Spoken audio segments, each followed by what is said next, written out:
Bismillahirrahmanirrahim. Dear viewers, Assalamu alaikum. I'm your host Faisal Raza Khan and you are watching Foresight. Viewers, in Pakistan, the monsoon season is at the peak. This year we received 23% above normal monsoon rainfall.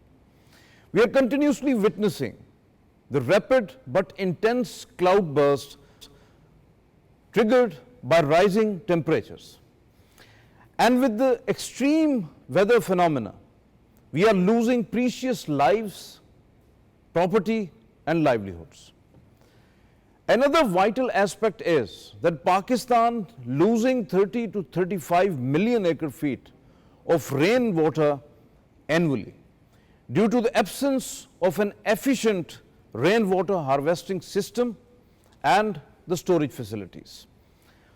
All urban and rural centers losing millions of gallons of rainwater flow unused. We can only store 10% of the rainwater, far below the global standards, which is at least hovering around 40%. We explore that why we don't have the efficient rainwater harvesting, green building codes, sponge city models and integrated water strategies remain unimplemented. How both urban and rural areas can adopt the low-cost solutions to combat water scarcity, flooding and climate risks. To talk on this very important subject, we have in our studios Engineer Ahmed Kamal, Chairman of the Federal Flood Commission. Thank you very much, sir, for your presence here. Shukriya. And online joining us, Mr. Talha Tufail Bhatti. He is the climate change researcher at Institute of Regional Studies, IRS. Thank you very much, Talha, for being with us online. My first question to you, Ahmed Kamal sir. Pakistan Meteorology Department, PMD, forecasted in May this year that country would receive slightly above normal rainfall during monsoon season and face above normal temperature as well. And rightly so, because those are based on predictions and you have the weather models and all that. But those all predictions were correct, that as far as country received at least 23% above normal rainfall during this monsoon and 0.1% increase in average temperature. Despite of such cautions every year, unfortunately we face unprecedented human and the material losses because of the flash and the urban flooding. What are the key causes and how can we actually mitigate such a situation? Bismillah ar-Rahman ar-Rahim. Thank you very much to Pakistan Television for having a discussion on this very important current issue. As a matter of fact, when you have said that we already have got 23% above normal rain, let me share with you that in 2022 we got 175% above normal rain. And if we compare this one with the 2022 rainfall, it is something very less compared to that one. While we say 23% of this 57% above normal we have faced in GB, 51% in Punjab, probably 14% in Balochistan and 5% in Sindh. I should say that while rainfall is not that alarming with regard to the percentage with regard to above normal or below normal, we are going from bad to worse, as this time our most of the urban areas have been hit, as have been hit by the 2022 monsoon and regularly from 2015 onwards. And this also talks about the changing pattern of the monsoon, very can say visibly changing pattern. Earlier it used to hit our river systems, and although our river system did receive some rain, but they remain cool and calm. Our reservoirs are almost Tarbela is 96% fill and 61 or 62% fill is the Mangla. The causes I should say is that we are devoid of urban land management. We have not taken care of our development, you can say, portfolio by first undertaking the multi-hazard vulnerability and risk assessments. Multi-hazard and vulnerability risk assessment, as a matter of fact, is the most important area wherein whatever planning, whatever development that you have to do, you have to undertake by undertaking the MHVRA or multi-hazard vulnerability and risk assessment. 2014-15 there was a national regulations made on that, national standard operating procedures were made on that. Despite that, probably a very little part of the country has been given or undertaken that MHVRA exercise.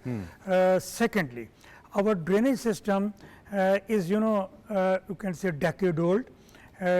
Most of the drainage system is open drainage system, and it carries both the storm drainage as well as the daily household drainage as well. So, in the event of any disaster, and because of the ill planned constructions on ground, because of the non adherence to the policy, you can say recommendations at the various federating units or district levels and all that, such situations are happening. Let me share with you one more very important aspect. The region is being hit continuously by you can say medium or small tremors, 3.1, 4.1, 4.5, 5.1 and like that. By virtue of that, there is a continuous deformation in the northern part, in the mountains area and all that. And by virtue of that deformations, whenever there is a rainfall, there is a certain phenomena known as the piping phenomena, that the water enters into wherever the surfaces are deformed, and then the water is gathered beneath that surface, and once the weight is more than the overlying weight, then there is a certain sliding takes place and all that. Similarly, this year there had been an event of gloves as well in Chelas. We probably faced the highest ever high temperature there, 48 or 49, and on an average in July we also have a temperature about 44 or 44.5 degrees centigrade. So that all has coupled together, jointly together, has created something very strong, very sporadic melting or internal melting of the glaciers, which ultimately had brought not only the water. Your point well taken. Yes. We welcome here viewers. Dr. Zainab Naeem, she is Associate Research Fellow at the Sustainable Development Policy Institute, Islamabad, SDPI. Thank you very much, Zainab, for your precious time. Zainab, you have written one of the article in a national newspaper, and that actually depicts that Potohar region actually received 80 to 85% above normal rainfall, with the Chakwal district seeing over 120% more than the average rainfall, mainly due to the violent cloudbursts driven by the monsoon heat waves. And then referring to the IPCC Intergovernmental Panel on Climate Change findings that a 1.5 degrees Celsius to 2 degrees Celsius rise in global temperature enables the atmosphere to hold at least 7% more moisture, leading to such extreme weather events. How do you see the shift from normal monsoon patterns to increasingly intense and frequent cloudbursts driven monsoon?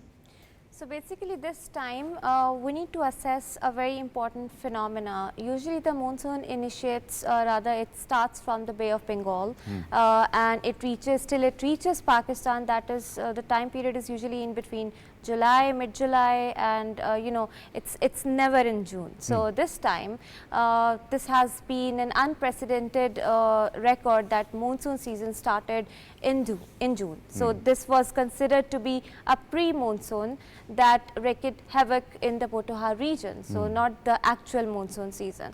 And then another shift that we saw was there was no normal rain, it was above normal, and then it was not a common common rainfall that we experience, it was cloud burst, one after the other cloud burst in one area followed by another region. So, this is what happened not just in Potohar but also in your north along the mountains. So, this is a trend that is very much led by the climate change phenomena, and this was something that Intergovernmental Panel on Climate Change has already spoken of in their 6th and 7th assessment reports, that the monsoon pattern is going to shift. It's going to be more erratic, intense, and it's going to be something that the developing countries will not be able to tolerate, and this is what we are seeing now. In context of Pakistan, the IPCC also assessed the vulnerabilities, and South Asia is one of the most vulnerable region, and Pakistan being ranked at the top most vulnerable region by the Climate Risk Index report. But this time there was another shift. Usually the flooding that we experience in Pakistan, it used to be the riverine floods and followed by the India factor as well, of course. But this time the riverine flooding is not there, it is the urban flooding. So, we also need to see that the kind of urban infrastructure development that we have done was not in parallel or was not in alignment with the kind of climate change dynamics that we are seeing now. Definitely. We will discuss in detail on that. Your point well taken. Ahmed Kamal sir, Pakistan loses an estimated 30 to 35 million acre feet of rainwater annually. Can store only 13 to 14 million acre feet or 10% of the total rainfall. In contrast to the global average, at least 40%. It's due to we have floods, we have the sewage systems, the drainage, the inadequate storage infrastructure. Then the wasted water is roughly equivalent to the capacity of the Tarbela and Mangla Dam. That is astonishing really. Do you not think that despite increasing rainfall patterns, we can store much of the precious rainwater for future use and to end the water scarcity? I think that there are already plans available. Those plans have already been debated. Those plans have already been given attention to. And there is a planning made that by the end of 2040, we should be having at least 23 to 30 million acre feet added to our present storage value. But the point is, are we prepared to have all those storages, prepared or constructed on ground, because very gigantic sort of a financing is required. At present, we are having two major structures being constructed, that is the Amir Basha 6.4 million acre feet and 0.676 million acre feet. You are saying till 2030? Till 2040. 2040. Till 2040. Till 2030, we are going to add about 9 to 10 million acre feet of water to our present storage, which presently it is 13.315 million acre feet, around this value. So, you are very right that it should be 40% globally if we need to have our food security and energy security to be, to be made intact. While it takes a lot of time to have a major structure constructed on ground, we do have got our draft national water conservation strategy available with us. We do have small and medium dams projects with the provinces. I think that if such structures are put on ground, they can locally take care of whatever water that is going into the, you can say, Arabian Sea or going to or is being wasted. Secondly, yes, there are some good rainwater harvesting practices which are being implemented in all the 4 provinces, but the scale is not big. We need to have that scale improved, you can say enhanced or escalated, and at the same time at the urban level, the rainwater harvesting practices should be introduced in all the cities, and it should be made mandatory. Apart from that, groundwater recharge and maybe the combination of traditional practices and new irrigation related practices should be brought in together in order to have a better utility of whatever water which we are wasting. Rather, we should be able to convert it into some sort of a better utilization for Definitely, us. with the rainwater storage, that is also needed, that we should have efficient practices as well, sustainable practices, because we have to save that water as well when it comes to the agriculture, because there is a lot of wastage of water even in urban centers, also in the rural centers. You are absolutely right, sir.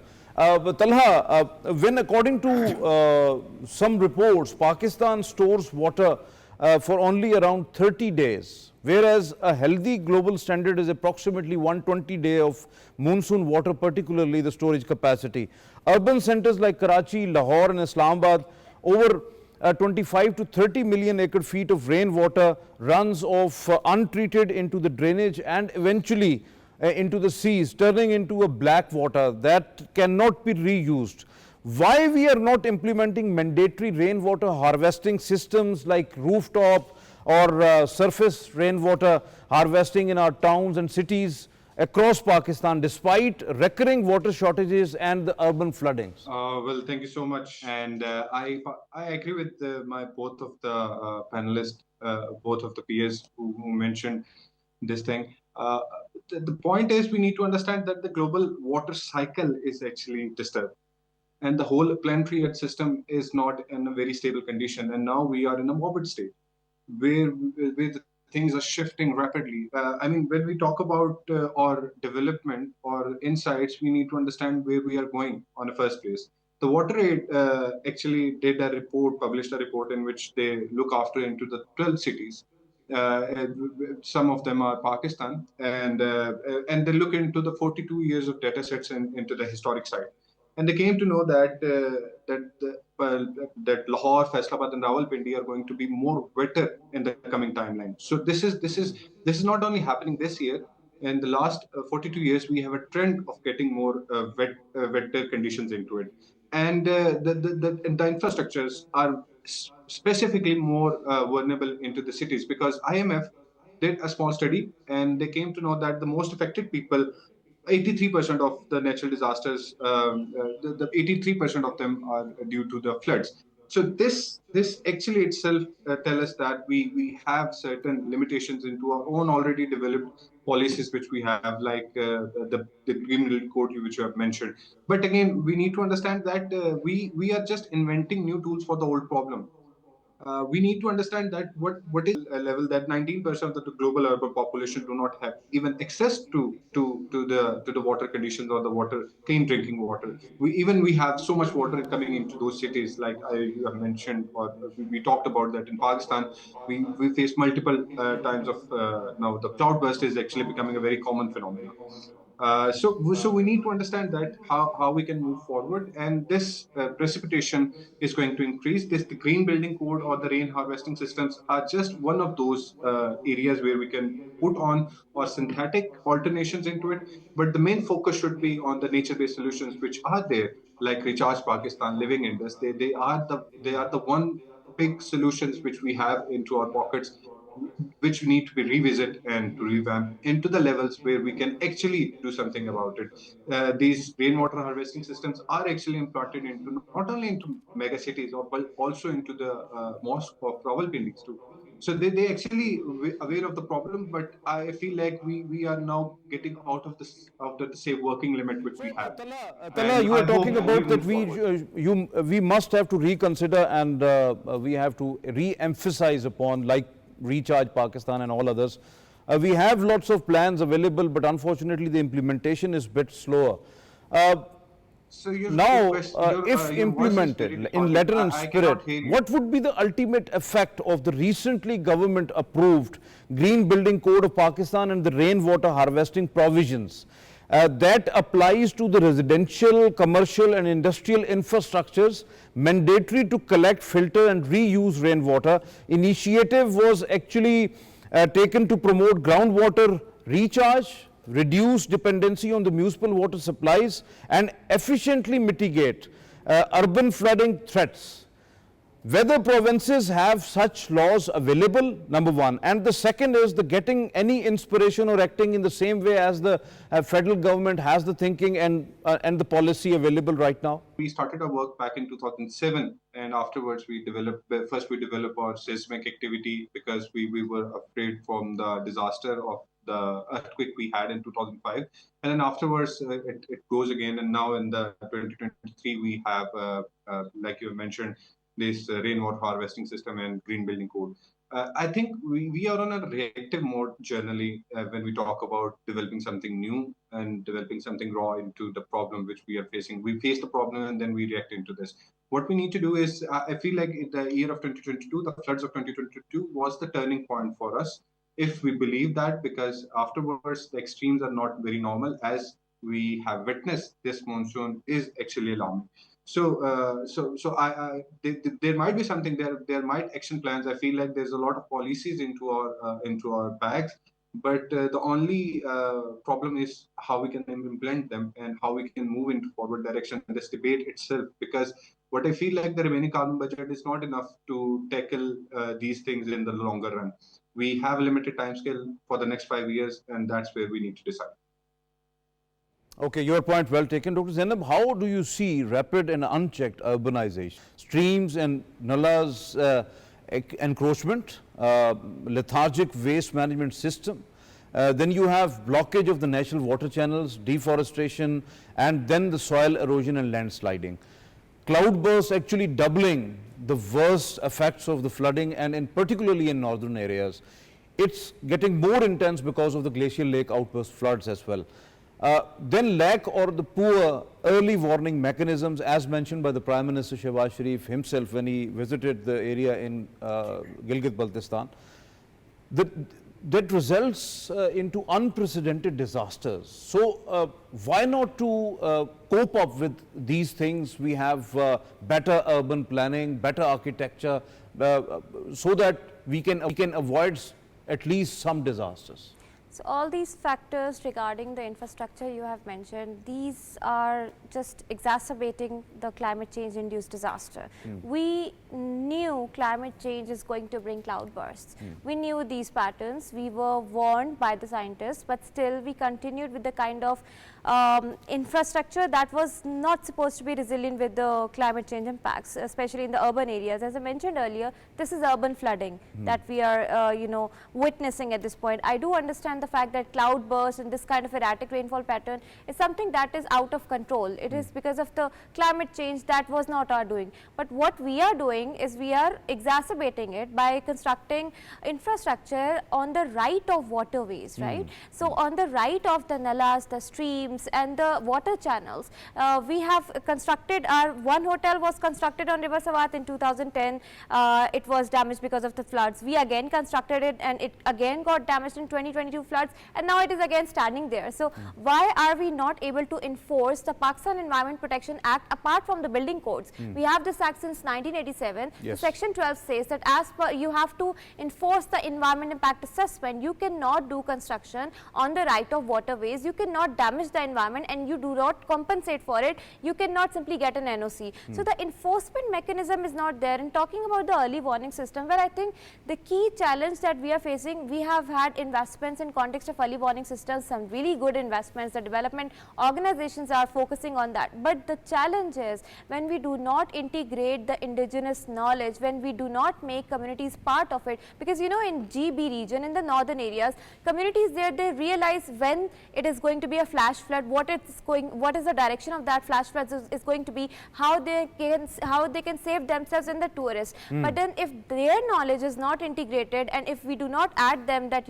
when we are installing the early warning systems, if we do not ask the community their knowledge, it is not going to be fruitful. And this is what happened in GB, where cloud burst, not just in GB but along the Babusar. You are talking about the local wisdom that must have to be integrated with the scientific systems. Exactly. So if you do not integrate the local knowledge, you introduce an exotic situation, exotic solution to them, it is not going to work. So for early warning system, again, this entire planning has to be linked to the disaster preparedness. And as of now, we are not prioritizing preparedness. We have slashed the budget 30% in context of disaster preparedness, which means even now we do not realize the fact that we are not making it a holistic planning, because it is also a provincial subject now. So the coordination mechanism can only be enhanced when we ensure that this is a state of climate emergency, and the narrative has to be built at nation level, not at certain province level. Definitely, your point well taken.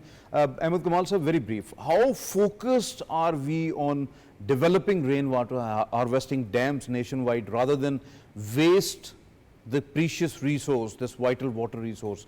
Given their potential to improve the water sustainability, the raise per capita water availability, recharge the groundwater, support aquaculture, expand agricultural land, increase forest cover, boost crops and livestock production, ultimately that ensures the food security and environmental resilience as well. So can this also aid in restoring natural ecosystem and reintroducing the endangered native species of the flora and fauna as well? Because this is linked with overall environment of that ecosystem. In my earlier response, I already stated that we need to have water conservation strategies put on ground very effectively, and one of those strategies are the check dams, small dams and the medium dams. Yes. We at present have about 526 small and medium dams apart from the large dams. And at present in Punjab, Sindh and Balochistan, a big number of small dams are being implemented or being constructed, and the sole purpose is to have rainwater impact by virtue of those small dams, as at the same time having a groundwater recharge and to have promote the local irrigation practices. So if we are going to promote the local irrigation practices and things like that, then whatever Dr. Zainab have stated, that the community's involvement will be ensured there. And for that very reason, I think that a much more national level attention is required to this subject. Definitely by putting in strategies like that will have a very good impact with regard to restoration of the ecosystem, with respect to revamping of the biodiversity, and with respect to reducing the you can say migration or the communities migration, who by virtue of having their halted livelihood patterns and like that, because of all these water scarcity at places, and at places too much of a water there, they intend to shift their livelihoods and to even to migrate to other places. That is basically climate induced migration basically. Yes, and if we want to check it, then we have to involve the communities, and right from the water conservation to all other aspects of life, no doubt about that. Zainab, why we are building, we are not building actually the resilient towns and cities, like the concept you have mentioned in your article, sponge cities, that absorb rainwater instead of repelling it, means making cities more livable, more productive and resilient.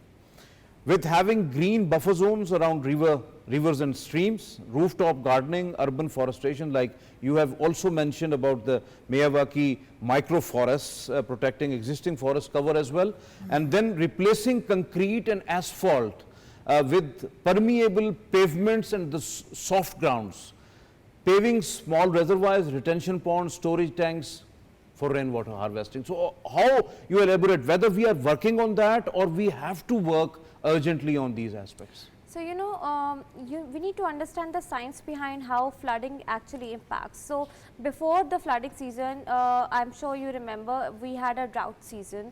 It was a dry spell and consecutive heat waves that were impacting at least the Potoha region. So, what happens when there's heat wave? The ground becomes parched, which means its capacity to absorb the surface water declines. So, after that, when there is rain, especially situation of cloudburst, so the surface runoff increases, which means it is not getting absorbed by the ground because it became parched, right?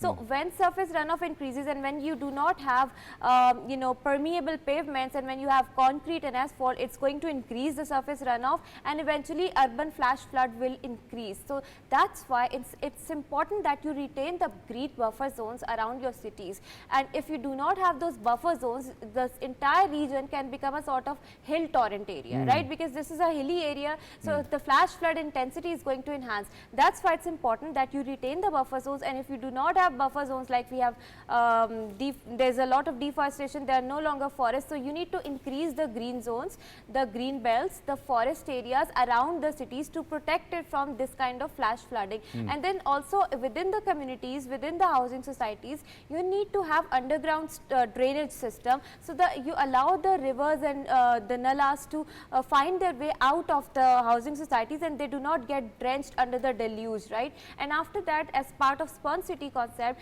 there's again permeable pavements are created, then rainwater harvesting is introduced at your community level, and smaller retention dams to store the flood water that gets wasted every time when we have a lot of floods. So that is the water that you can reuse and recycle for agri purposes, for kitchen gardening and etc. So this is something, a concept that is very much there. And Miyawaki forest is an urban forestry concept that was implemented in Punjab by Parks and Horticulture Authority in certain cities, but I think we need to expand it, because now urban flooding is a phenomena that's going to get rampant in the years to come, and we need to ensure that urban forestry is there, at least to act as a buffer zone to protect the city from this kind of deluge, and especially from the flash flood that is now causing havoc in your cities like Rawalpindi, Chakwal, etc.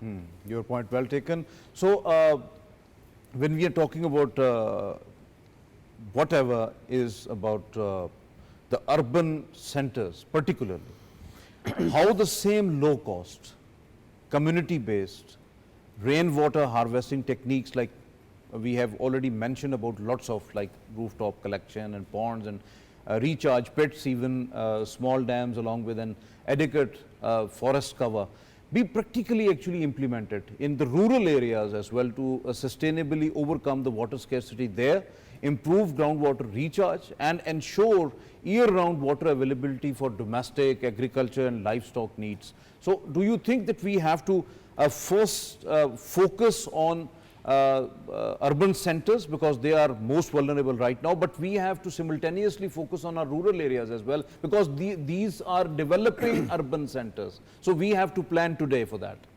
Exactly, as Ahmed Kamal have also highlighted, a trend that is not very much reported is the climate induced migration. We are still not able to link it with the climate factor. So I think yes, you are right, the rural areas are now also being converted into urban slums, and urban sprawl is also, you know, the zonation that is needed is not there between cities and rural areas. So we do not have urban planning, which is totally non-existent. That's why this kind of issue is arising. I think there's another factor that we are missing at this point. We should realize that development finance has shrunk. Financing is not coming, especially in context of climate change. So what do we do then? We need to collaborate with our private sector to ensure that the stewardship models are there, whether that's water stewardship, whether that's climate stewardship, whether that's community resilience stewardship. So the government needs to open its arm, and also to lessen the pressure from the government, because they cannot do everything. It's simply impractical. So they need to open their arms, engage private sector for ensuring community-based water stewardship models, rainwater harvesting stewardship models, engage research institutes, think tanks like PCRWR who have the data, right? So the ownership is given to the communities by engaging public-private partnership models. This is the solution at hand that we can do to lessen the impacts. Secondly, coming towards also to do a sort of assessment on, you know, what needs to be prioritized. We prioritize adaptation, that's really good, but what sectors needs to be prioritized within adaptation? First sector is urban resilience. That has been neglected throughout. So yes, urban resilience, when you prioritize it, you make sure that the rural to urban migration is curtailed, that your rural areas, adjoining areas are also made resilient as part of your overall urban resilience infrastructure. So how do we do that? We do that by engaging the district level governments. We do that by empowering the administrations, so that they know, because your climate and water subject is very much scattered within different departments. So to ensure that all are coordinating for one mission, that is to enhance resilience, you need to engage them through capacity building programs. You need to transfer and impart impart this knowledge like you are doing, the media houses are doing, collaborate together, make sure your community is aware that when there is this kind of season, they are not supposed to travel to north because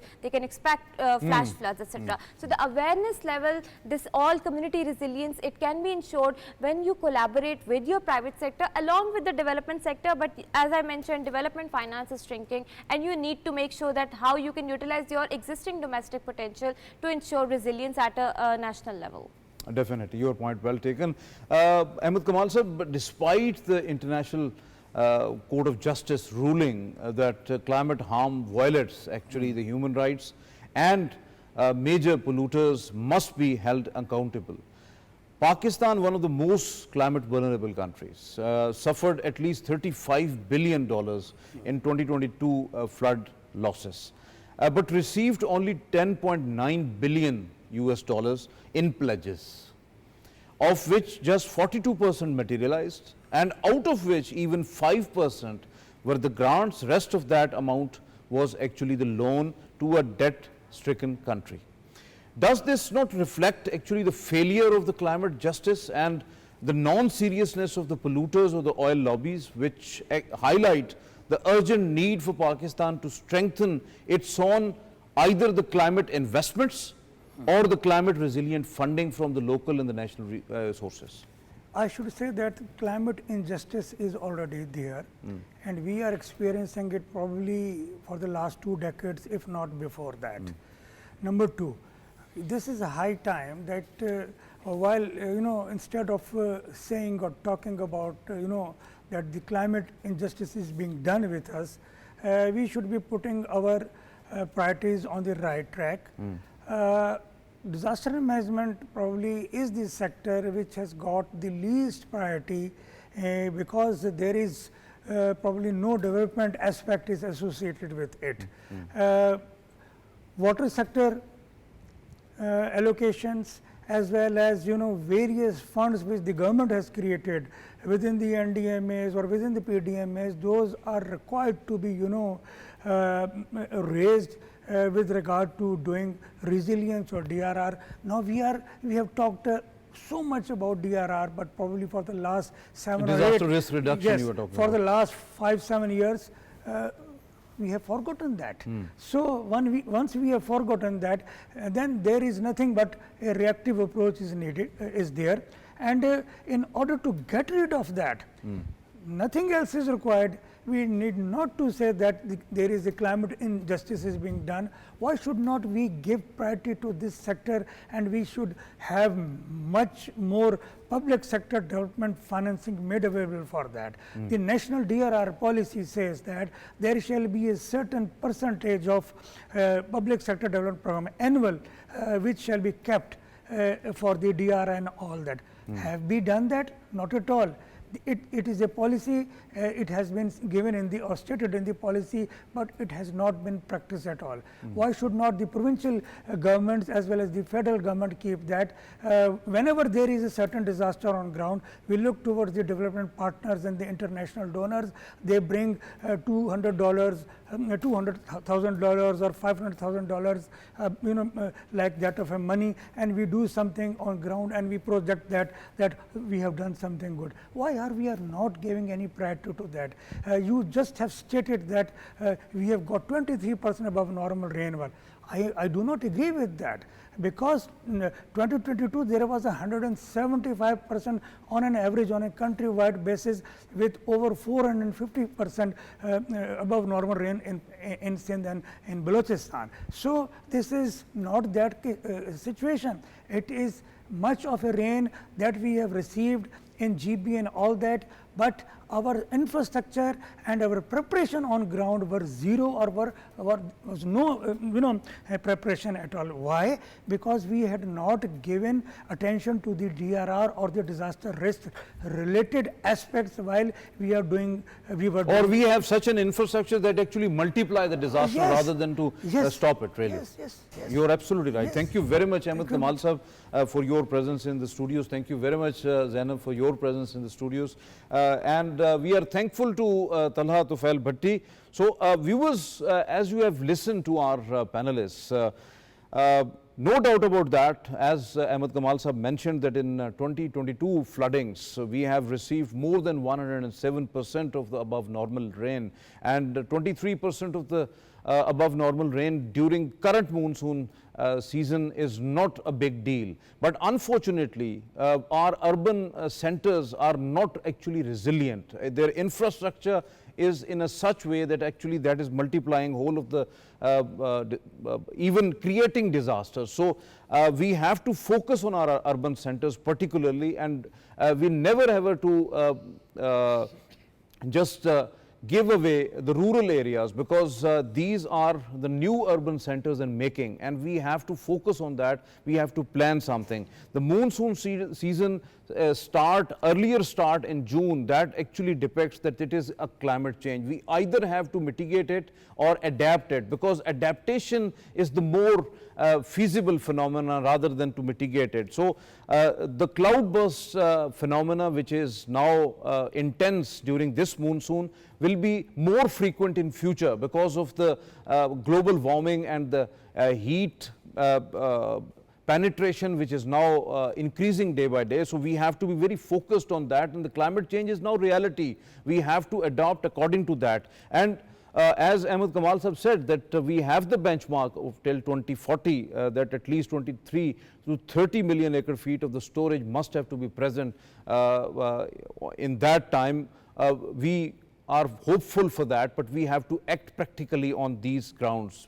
And then it is important that there must have to be an integrated recharge system. That is very important, and for the urban centers as well as the rural centers. When we have to consider our planning as well. These aspects must have to be intact when it comes to our building codes, the construction, architecture, overall planning.